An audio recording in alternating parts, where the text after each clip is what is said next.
Milky beauty Tamannaah Bollywood hero Vijay Varma ప్రేమలో ఉన్నారనేది బహిరంగ రహస్యమే. 2023 నుంచి కొనసాగుతున్న తమ ప్రేమ బంధాన్ని ఆ జంట పలు ఇంటర్వ్యూస్లో బయటపెట్టారు. నిన్న మొన్నటి వరకు ఫంక్షన్స్లో జంటగా పాల్గొన్నారు కూడా.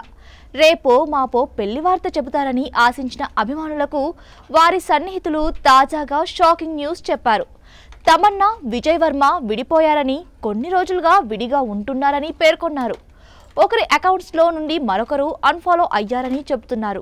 ఇంకా కారణం ఏమిటనేది తెలియరాలేదు, కానీ వారిద్దరూ కూడా విడిపోయారనేది మాత్రం నిజమంటూ పలు మీడియా సంస్థల్లో వార్తలు వెలువడ్డాయి. ప్రేమికులుగా విడిపోయినా మంచి ఫ్రెండ్స్గా కొనసాగుతామని తమన్నా విజయ్ వర్మ చెబుతున్నారట. వృత్తిపరంగా ఒకరినొకరు గౌరవించుకుంటున్నారని వారి సన్నిహిత వర్గాలు చెబుతున్నాయి. అయితే ఈ లవ్ బ్రేకప్ వార్తలపై ఇటు తమన్నా కానీ అటు విజయ్ కానీ స్పందించలేదు. ఇప్పటికే వారాలు గడుస్తున్నా కూడా తమ బ్రేకప్ గురించి వారు ఎక్కడా మాట్లాడట్లేదు. కాగా Netflix web series lust stories 2 shooting సందర్భంగా తమన్నా విజయ్ల మధ్య ప్రేమ చిగురించిందని, అప్పటి నుంచి నిన్న మొన్నటి వరకు వారు డేటింగ్లో ఉన్నారని సమాచారం. ఈ ఏడాది తమన్నా విజయ్ పెళ్లిపీటలు ఎక్కనున్నారని ప్రచారం కూడా జరిగింది. అయితే అనూహ్యంగా వారిద్దరూ ఇప్పుడు విడిపోయారని, బ్రేకప్ చెప్పుకున్నారని సమాచారం.